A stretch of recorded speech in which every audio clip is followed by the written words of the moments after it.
terminar de revisar, sí, vamos a terminar de revisar lo que estábamos haciendo la clase pasada, ¿no? Que era esta cuestión de, nos quedamos en la demostración por inducción. Cerramos eso y de ahí pasamos ya a el estudio propiamente de álgebra, bueno, algunos temas de álgebra lineal, ¿no? Ya les voy a explicar. Solo denme un segundito que me están llegando mensajes. Bueno, mientras tanto, no sé si tengan preguntas, por favor, de lo que estábamos viendo, que ahorita me llegó un mensaje.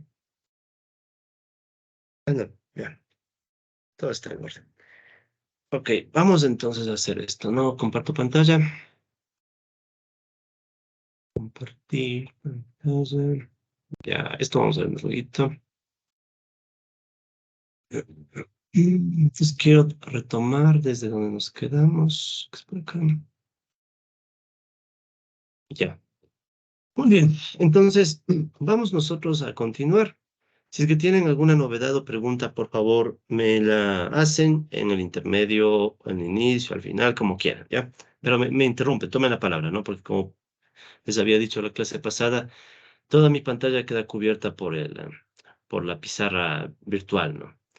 Entonces, bueno, así como para muy brevemente recordar lo que hicimos la clase anterior, recuerden que nosotros ya empezamos a hacer una revisión de temas de lógica y demostración como una suerte de entrada, ¿no? De motivación de por qué interpretar la matemática como un lenguaje, ¿sí? Entonces, lo que hicimos en la sesión básicamente fue introducirnos un poco en el uso de algunos símbolos dentro de la lógica matemática, como por ejemplo el símbolo del A, o bueno, la estructura A implica B, ¿no? Que más o menos trataba de decir que, bueno, si sucede un evento A, o si asumimos que una proposición A es verdadera, entonces se asume que va a suceder B. ¿Sí? Entonces hay una suerte de causalidad de A hacia B. Recordando que esto no significa que estemos hablando ya de una verdad, ¿no? Simplemente es un tema formal, ¿no? Es un tema de darle una estructura un poco rigurosa a un argumento que se expresaba en términos de lenguaje común, ¿no? Sí, aquí teníamos un ejemplo. Bueno, este ejemplo me gustó mucho, ¿no? Si aumenta el ingreso, entonces aumenta el consumo. ¿Verdad o no? Eso no lo vamos a discutir en este curso. Eso aprenderán ustedes más adelante. Por ejemplo, aquí se usará modelos econométricos, teoría económica, etcétera. Lo que más bien me interesa a mí es entender cómo este argumento, que es del lenguaje común, se traslada al lenguaje matemático, ¿no? Entonces hablamos un poco de la implicación, hablamos también del conector I, el conector O. Recuerden, el I implica que A y B al mismo tiempo se cumplen, al mismo tiempo son verdaderas, aunque no necesariamente A implique a B. El otro, en cambio, era el O, A o B, sucede A o sucede B, o quizá ambos. Luego hablamos un poco de la negación, hablamos de la doble implicación, hablamos de algunas pocas reglas, y después hablamos de los cuantificadores, ¿no? Y en el caso de los cuantificadores, ¿cuál era la idea? Tener unos símbolos que nos ayuden a cuantificar, por eso el nombre, ¿no? Cuantificar cuántos elementos de un conjunto cumplen una determinada condición, ¿sí? Ya habíamos visto en esencia 3, ¿no? Este cuantificador que significa para todo, o sea, todos los elementos de un conjunto cumplen la condición. Este otro cuantificador que es el existe, ¿no? O sea, que hay al menos un elemento o más, ¿no? Existe al menos un elemento o más que cumple una condición. Y este de aquí que es el existe exclusivo o solo existe un elemento, ¿no? O sea, ya siendo más enfáticos de que solo hay uno, ¿ya? Eso en cuanto a cuantificadores, que igualmente son otros símbolos que nos ayudan a representar ideas matemáticas. Y nos habíamos quedado, y aquí retomo ya con más calma, en un ejemplo, ¿sí? Solo un ejemplo de demostración, ¿ya? En matemática hay muchos ejemplos, muchas formas de hacer demostración. Yo a duras penas quiero tomar este ejemplo más para ilustrar, ¿no? O sea, más para ilustrar cómo se usa este lenguaje, ¿no? O sea, este lenguaje se usa para tomar argumentos del lenguaje común y transformarlos a algo más preciso, bueno, no sé, sí podríamos decir preciso o formal, y también sirve para buscar consecuencias lógicas, ¿sí? En donde, de nuevo, no estamos diciendo cosas que necesariamente sean verdaderas. Recuerden, el uso de la matemática por sí mismo no nos garantiza el valor de verdad de lo que analizamos, sino nos dice, ok, ya porque estoy usando matemática es verdadero lo que hago. No, ¿sí? Eso quiero que desde el inicio quede súper claro, ¿no? Esto, al ser un lenguaje, está propenso a usarse de diferentes formas, como se usa el español, el inglés, el alemán. O sea, puede usarse de formas en las cuales uno puede decir falacias bien bonitas, ¿no? Matemática también puede pasar, ¿sí? Así que eso no hay que... O sea, la matemática no descarta que el argumento que nosotros planteemos sea falso, ¿sí? Por eso es que incluso en las teorías económicas, como tuvimos al inicio del curso, ¿no? Esta sesión un poco más filosófica, terminamos viendo que hay la posibilidad de una enorme cantidad de modelos que usan matemáticas, todos usan, bueno, no todos, pero muchas corrientes del pensamiento usan matemáticas, y pueden llegar a conclusiones distintas. Y por eso llega a haber debates muy fuertes, ¿no? Así que la matemática por sí misma no nos garantiza un valor de verdad, ¿no? Entonces, bueno, estábamos en esta cuestión de la demostración por inducción y ¿cuál era la idea? Entonces, muy rápido, ¿no? Decíamos que, bueno, supongamos que tenemos una afirmación o un argumento A, K, y decimos, ok, queremos ver si este argumento es verdadero para cualquier K positivo. Entonces, en este caso, K es un número entero positivo que podríamos asumir para interpretar más fácil la cuestión que pueden ser individuos, por ejemplo, ¿no? O casos, ¿no? Entonces, el individuo uno, el individuo 2, el individuo 3, el individuo 4, etcétera. Entonces, nuestro propósito es ver cómo demostramos que la afirmación que hacemos sobre cada uno de estos casos o individuos es o no es verdadera. ¿Sí? Entonces, una forma de hacerlo es con el método de la inducción, que en esencia nos decía dos cosas, ¿no? Primero, verificar que la afirmación se cumple para el primer caso. Y ojo, como habíamos dicho en la clase anterior, el primer caso es arbitrario, o sea, en vez del primero podremos coger el segundo, el tercero, el que queramos, ¿ya? Pero usualmente el primer caso es el más sencillo, ¿no? Entonces, en definitiva es, primero, verificar que la afirmación se cumple para al menos un caso, ¿ya? Porque si no se cumple ni para un caso, ¿para qué seguir? Y luego, una vez que vemos eso, teníamos que aplicar toda esta condición que está acá, que vamos a ver en este momento qué mismo significaba, ¿no? Entonces ya me quiero remitir al ejemplo para ver si cerramos esto sin demorarnos mucho. Entonces, bueno, teníamos un ejemplo, ¿no? Un ejemplo ya mucho más matemático, si se quiere, ¿no? Entonces dicen, ok, supongamos nosotros que a alguien se le ocurrió esta fórmula, esta ecuación. A alguien se le ocurrió que si yo sumo los números del uno más del 2 más del 3 más del 4 más del 5 más del 6 y así hasta el k, el resultado de esto es k por k más uno sobre 2 para cualquier k, ¿sí? Tal vez eso faltaría agregar aquí, ¿no? Para cualquier k, ¿no? Para todo k. Para todo k, ¿ya? Entonces, para cualquier número k, sea cual sea, siempre se cumple esta igualdad, ¿ya? Si no demostramos eso y solo lo planteamos, queda como algo que se suele llamar a veces, por ejemplo, una conjetura. O sea, es como algo que de hecho funciona, o sea, si uno hace las pruebas, pues, funciona, pero no está demostrado todavía, ¿ya? Claro, este ya está demostrado, pero lo vamos a demostrar ahorita, pero probablemente han oído hablar de conjeturas mucho más interesantes en matemáticas, incluso hay unas conjeturas que se les ocurrió a unos cuantos genios que todavía no están demostradas y a quien logra demostrarlas se les paga, creo que ¿cuánto es? $1 millón. ¿Han oído hablar de estas conjeturas? Y por ejemplo, y en general en matemáticas hay algo que se llama los problemas del milenio, si no me equivoco, que son problemas que pagan. O sea, hay una sociedad de matemáticos que paga a quien resuelve estos problemas. Alguien tal vez ha oído al respecto y sepa incluso más. Disculpen, no, yo soy economista, yo sé lo básico nomás. ¿Han oído al respecto Disculpe, quizá? disculpe, ¿puede repetir el ejemplo? Se me cortó un poquito. ¿Sobre qué Ah, quiere no, tal vez? claro, planteaba sobre estos problemas matemáticos que usualmente son muy difíciles de resolver y quien resuelve recibe un premio, creo que hasta a veces de $1 millón. Son No, los ni idea. problemas del milenio, creo. No me Sí, acuerdo. sí, sí, sí. Esos son, ¿no? De hecho, creo que son muy pocos los que se han resuelto. Uno lo resolvió un matemático de apellido Perelman, que vive en Rusia, y él rechazó el premio. O sea, él decía, fue tal el logro que ya no quería ni el premio. Y no, no ganó, no tuvo el premio. Pero bueno, ya les hablaré de eso con este más inspirado. Ahorita quiero más bien concentrarme.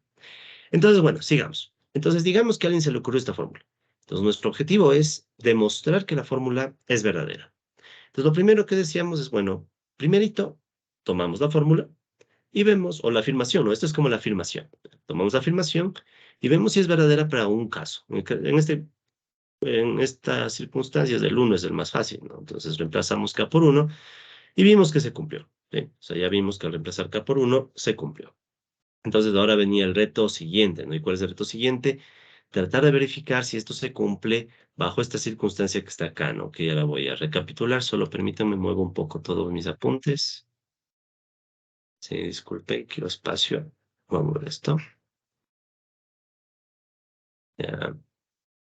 Las ventajas de las pizarras virtuales, ¿ya? Ahora sí, ya. Solo quería espacio, ya. Entonces veamos, ¿qué es lo que nos pide el segundo paso para una demostración por inducción? El segundo paso dice lo siguiente, ¿no? Si para todo K asumimos que el AK es verdadero, entonces debe cumplirse que AK más 1 es verdadero. Entonces miren lo que estamos diciendo acá. Lo que aquí estamos diciendo es, esto si quieren es nuestro A implica B, ¿no? Entonces dice, ok, si quiero demostrar que esto es verdadero, primero debo asumir que AK es verdadero. Sí, o sea, esto es como quien dice una hipótesis. O sea, nos vamos a plantear como hipótesis que acá es verdadero. Esto a veces se le llama la hipótesis inductiva. ¿Sí? La hipótesis inductiva. ¿En qué sentido? En decir, bueno, asumamos que es verdadero. ¿Ya? Asumamos que es verdadero. Y si es que esto es verdadero para acá, también debería ser verdadero para acá más uno. ¿Sí?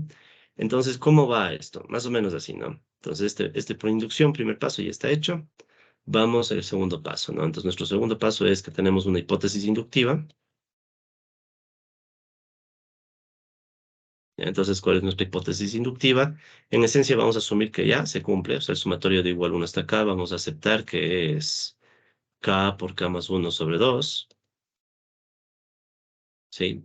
Y si yo acepto esto como hipótesis, nos queda por demostrar,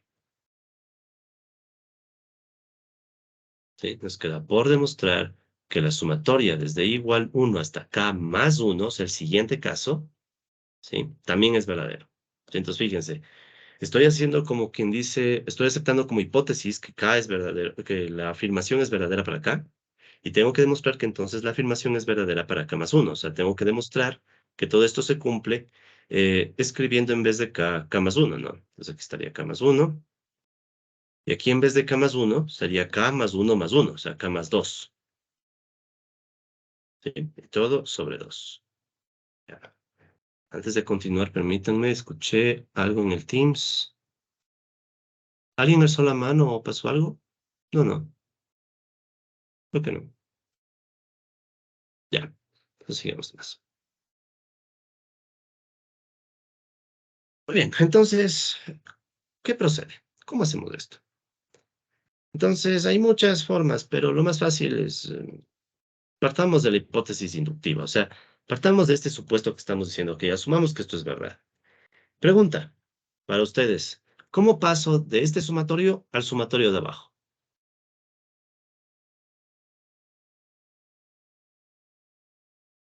O sea, quiero que el sumatorio que está aquí se transforme en el sumatorio que está acá. O sea, ¿cómo les igualo? ¿Cómo puedo hacer que un sumatorio se parezca al otro? O dicho de otra forma, si yo pongo aquí el sumatorio igual 1 hasta acá, O de sea, ahí, sumas uno en todo lo de arriba y sale lo que está allá. O sea, ajá, ya, que es K más uno. Entonces sumas acá más uno y como está multiplicándose es K más uno más K más dos. ya. Entonces hagámoslo paso a paso, ¿ya? Pero es por donde ¿quién habló, por cierto? Alex Vienesa, profesor. ¿Quién habló? Si no se Alex olvida con sus Vienesa, profesor. nombres. Ah, ya, gracias.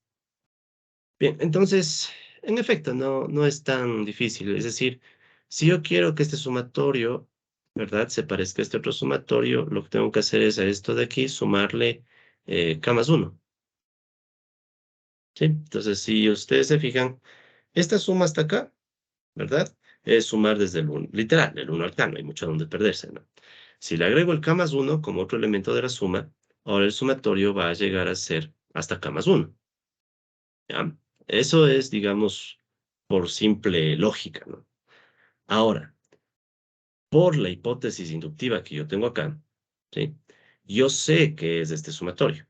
O sea, por hipótesis inductiva, vamos a ponerle con color negro, ¿sí? Yo sé que este sumatorio, de hecho, es K por K más 1 sobre 2. ¿sí? Que es en esencia mi hipótesis, ¿no? Este de aquí, ¿ya?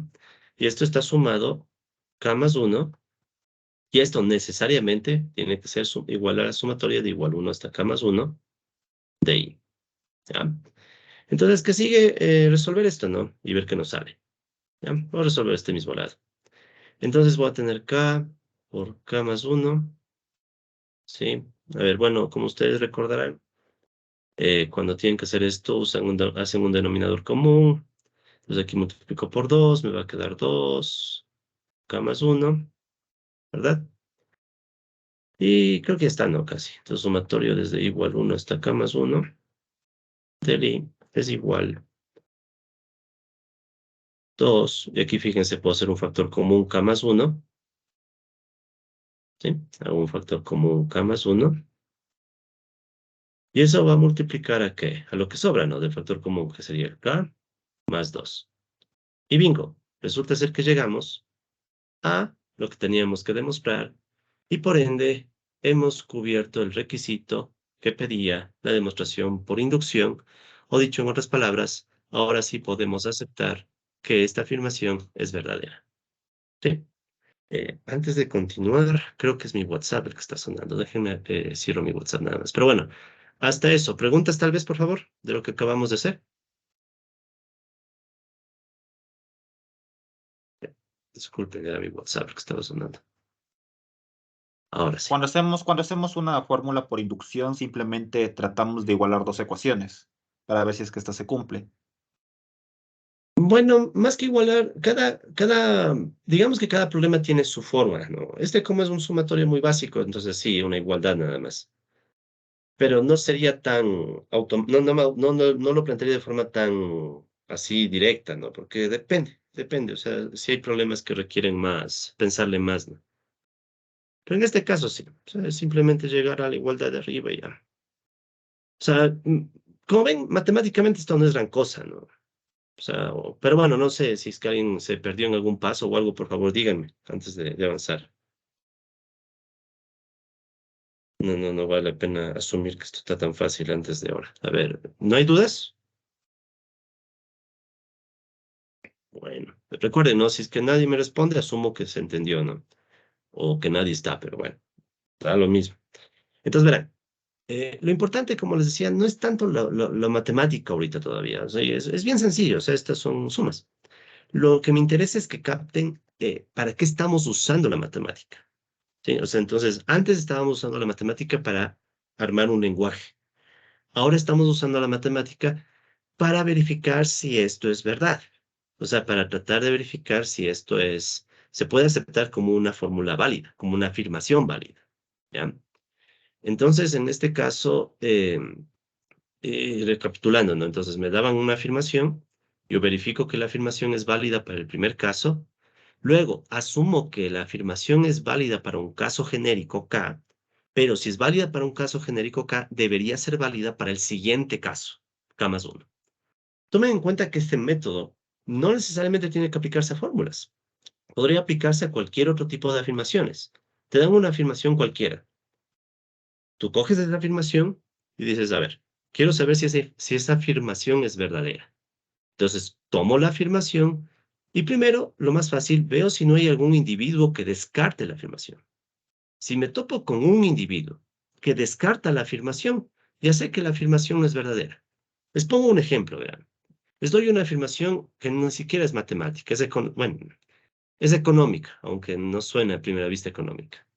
Pregunta, ¿todos los individuos son egoístas? Digamos que ahora esa fuera mi afirmación, ¿ya? Solo para practicar un poquito. Entonces, digamos que mi A, ¿sí? Mi afirmación es, todos los individuos son egoístas. ¿Qué opinan? ¿Verdadero o falso?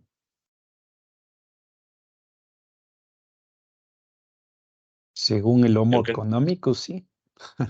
ya.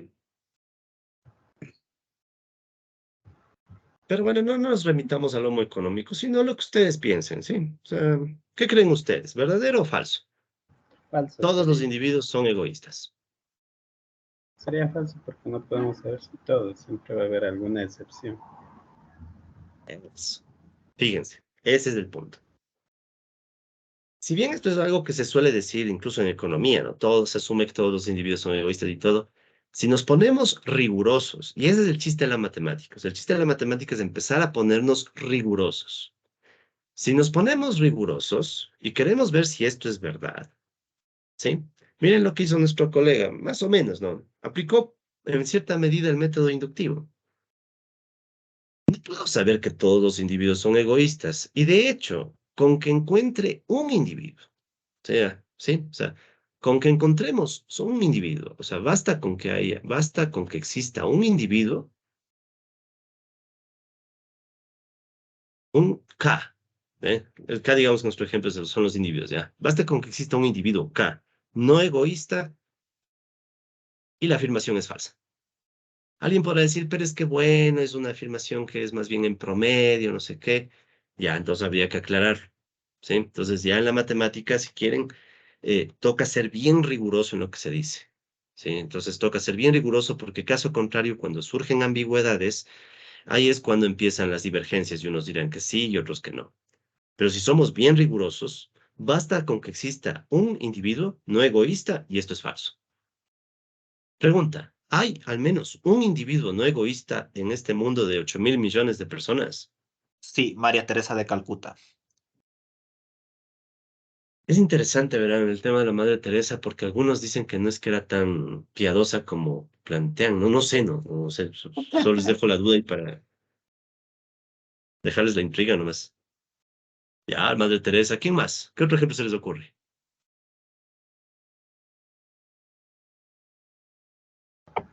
Jesús. Jesús.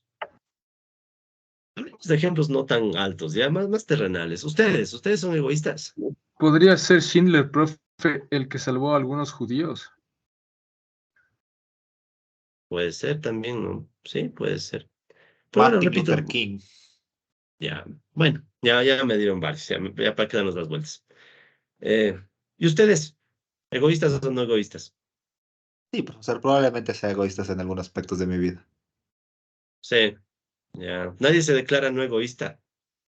Profe, yo creo que mientras no tengamos toda la información, estaríamos basando nuestras decisiones que por lo general apuntan a maximizar el beneficio. Entonces yo pienso que mientras seamos sistemas incompletos de información, información imperfecta, se nos podría ver como egoístas a todos los tomadores de decisiones. Ya. Es interesante. Me meto un poco en tema micro, ya, un poquito, porque esto es interesante, ¿verdad? Bueno, pero primero creo que quedó claro el argumento, ¿no? O sea, basta con que encuentren uno y listo, se refuta la afirmación y es parte del método inductivo, ¿no? O sea, encontrar el primer caso que dice que no funciona. Si lo encuentras, se acabó. Entonces hay que replantear la afirmación, entonces ya no sería todos. Ahora, en este tema de la elección y si todos los tomadores de decisiones son egoístas, eh, perdón para quienes no han visto esto antes en economía, pero solo es una cosita rápida, ¿no? En microeconomía, supuestamente los economistas nos encargamos de decir, bueno, ¿cómo es que hacen los individuos para supuestamente decidir cómo maximizan su utilidad? Un poco hablamos de la idea de utilidad, ¿no? O sea, para ponerle fácil, satisfacción. Ya no es tan fácil, es un poco más complicado, pero para no darle vueltas, supongamos que es satisfacción. Entonces, digamos que cada individuo está en esas. Es más o menos lo que pensamos los economistas, ¿no? Los individuos están buscando su máximo bienestar, su máxima utilidad. Entonces, este argumento es el que muchas veces se utiliza para decir los economistas asumen que los individuos son egoístas. Esto viene incluso en términos filosóficos del padre del utilitarismo, Jeremy Bentham, en quien planteaba que en esencia, si logramos en una sociedad hacer que cada individuo llegue al máximo de su utilidad, la utilidad total de la sociedad es la suma de las utilidades individuales, que cosa que no es tan así, pero bueno, es lo que decía Bentham y sirvió de inspiración para otros autores. Ahora, les planteo lo siguiente. ¿Qué tal si la utilidad del individuo uno depende de la utilidad del individuo 2? Es decir, ¿qué tal si el hecho de que el individuo 2 esté bien le reporta utilidad al individuo uno? seguirá siendo egoísta el individuo 1.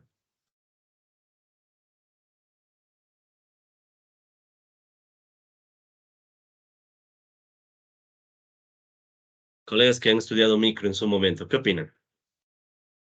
Sí.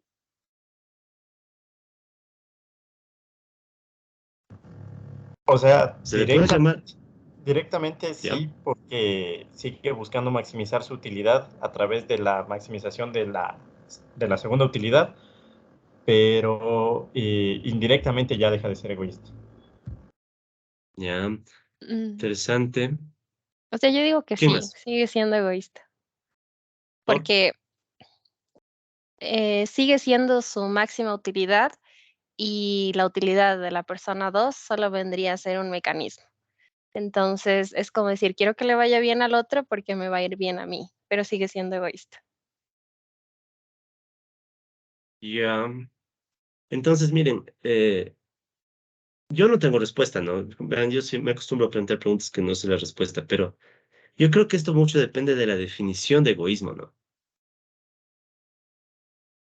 sea, yo sí creo que eso depende mucho de la definición de egoísmo. De hecho, en la literatura económica, de hecho, es paradójico. A este tipo de modelos que existen, o sea, no me estoy inventando, existen. Este tipo de modelos se les llama modelos altruistas. O sea, se les reconoce como comportamiento altruista. Entonces, no sé si se podría llamar que es un altruismo egoísta o no. No lo sé. O sea, creo que depende de la definición de egoísta. ¿Ya?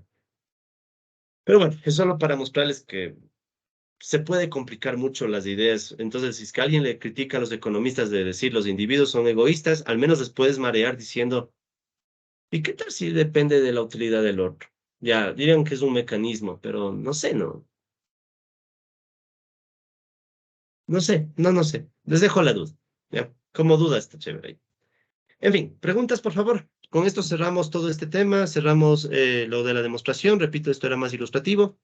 Y prácticamente cerramos toda esta primera introducción. De ahí estamos listos para pasar al siguiente tema. Así que no sé, preguntas, por favor. Si no, para pasar.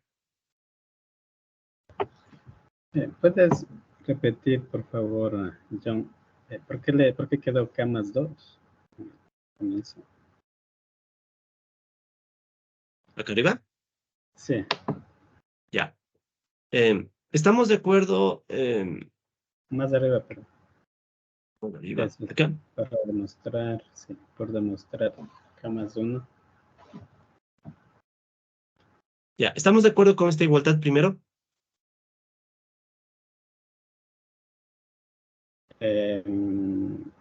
No, expliquemos, por favor. Ya.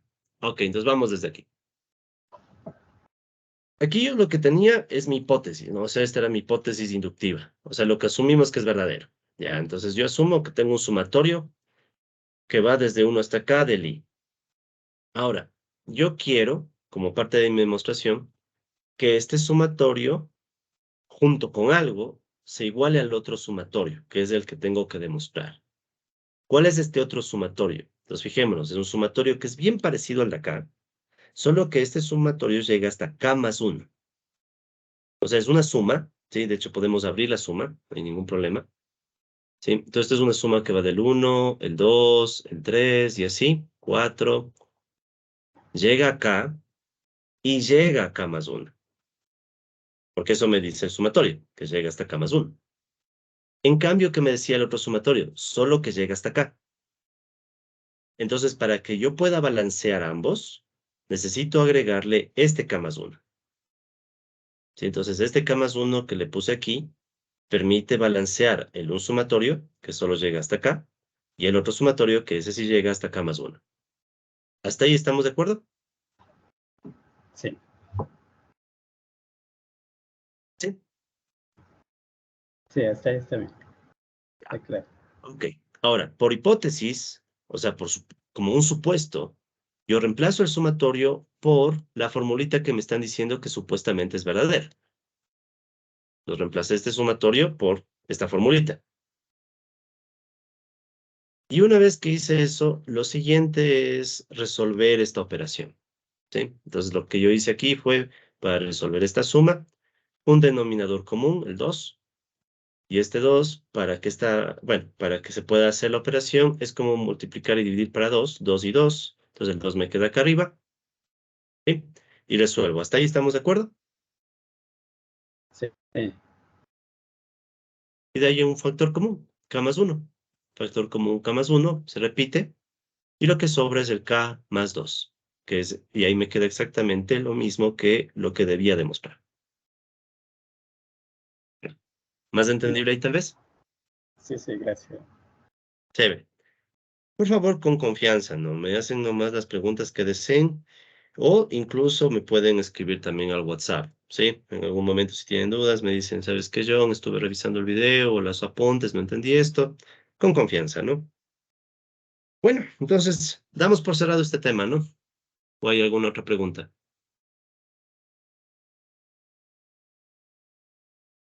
No, damos por cerrado entonces el tema. Entonces, finalmente, para cerrar, porque quiero cerrar también este video, ¿no? Y empezar el otro tema en otro video. Para cerrar. ¿Qué hemos aprendido hasta ahora? Que la matemática es un lenguaje, que los argumentos que estamos acostumbrados a decir en palabras se pueden traducir a expresiones mucho más formales. Y en economía eso es casi natural, no sé si sea totalmente, pero casi al menos.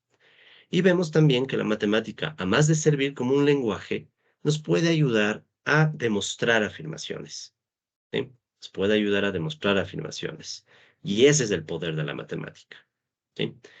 Ahora, es el poder de la matemática bien hecha, porque también puede hacerse la matemática mal hecha al apuro, y ahí pueden generarse más bien contradicciones. Entonces, quiero terminar la clase eh, pensando en una contradicción. A ver, eh, supongamos que A es igual a B.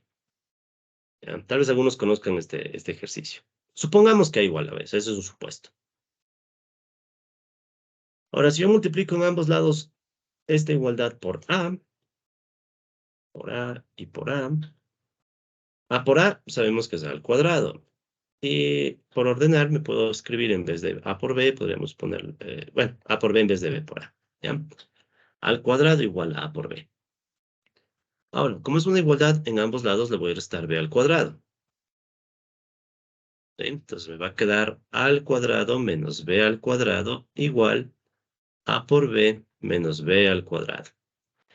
Por reglas de factoreo, A al cuadrado menos B al cuadrado es A más B por A menos B. Y en cambio acá pueden ver que hay un factor común, B que multiplica a menos B. Sí, factor común. En ambos lados, como es una igualdad, puedo dividir para A menos B. ¿Ya? Entonces, si yo divido para A menos B, ¿sí? Se simplifican los A menos B. ¿Ya? Y por ende me queda que A más B es igual a B. Pero mi supuesto de entrada era que A es igual a B. Entonces, reemplazamos A por B. Entonces, tendríamos que B más B es igual a B. O que 2B es igual a B. Y si en ambos lados divido para B, me queda, ¿sí? Se va a la B. Me queda que 2 es igual a 1. Conclusión, ¿qué pasó? ¿Quién nos cuenta qué pasó aquí? Matemática, ¿no? Con ese ejercicio me acuerdo que me lo mostraron en el colegio y es que la Ujú. reducción puede llegar al absurdo. Ya. Y en este caso, ¿cuál es el error? Hay un error ahí, ¿no? En este caso, el error sería que en el denominador, en la penúltima línea, tenemos A menos B, que es igual a 0, debido a que A es igual a B. Entonces, en los reales no está permitida la división para 0. Exacto, ¿no? O sea, este pasito de acá no es válido, ¿no? Sin embargo, A ver, ¿puedes explicar a ¿qué detalle pasa? ese pasito, por favor? ¿Este de acá? Sí, ese, para... ¿Cuál es el paso? Por favor. A ver, recapitulemos, ¿no? No hay problema. Asumíamos que A es igual a B. Multiplicamos el A en ambos lados, me quedaba A al cuadrado igual a A por B. Resté B al cuadrado en ambos lados, como es una igualdad, ¿no? Me queda A al cuadrado menos B al cuadrado igual a A por B menos B al cuadrado. Factoreo. Entonces, A al cuadrado menos B al cuadrado se transforma en A más B por A menos B. Y aquí factor común. Ya me el quedó B. claro, A menos B es igual a 0 y no hay divisible para 0. Sí, sí, Exacto. perdón, perdón. Ajá. Ya, no hay problema. Para eso estamos, por favor. Entonces, fíjense, ¿por qué les pongo este ejemplo? Este es un clásico ejemplo, muy básico, ¿no? Pero clásico ejemplo de mal uso de las matemáticas, ¿no? O sea, está aquí haciéndose una división de 0 para 0, que eso no está definido, es indeterminado. Pero aquí es fácil verlo. Aquí es fácil verlo. Cuando uno está trabajando con un modelo ya grande, o sea, ya con un montón de ecuaciones y cosas, es muy fácil cometer errores no tan claros, pero más sutiles, pero pasa, sobre todo cuando ya se mete un montón de pasos, ¿sí? Eh, yo no puedo llegar a contradicciones, ¿ya? Entonces, ¿cuál es el mensaje? La matemática solita es como el lenguaje, es como el lenguaje. Si lo usan mal, va a dar malos resultados, ¿sí? Y para completar la idea y dejar más dudas, no es que los economistas seamos los más brillantes en el uso de las matemáticas, ¿sí? No es que seamos. Entonces, claro, no hacemos, espero que no sean de la gente que haga menos B sobre A menos B, aunque bueno, depende, ¿no? Cuando está aprendiendo recién y todo, pero espero que ustedes no hagan esto, pero no quiten la posibilidad de que en modelos mucho más complicados algún rato hagan algo parecido. Entonces, siempre desconfíen, por más matemática que usen, siempre tengan cuidado, tengan cautela, ¿sí? Eso. Entonces, bueno, una vez que tenemos esto ya revisado, cerramos el video y detengo grabación, ¿no?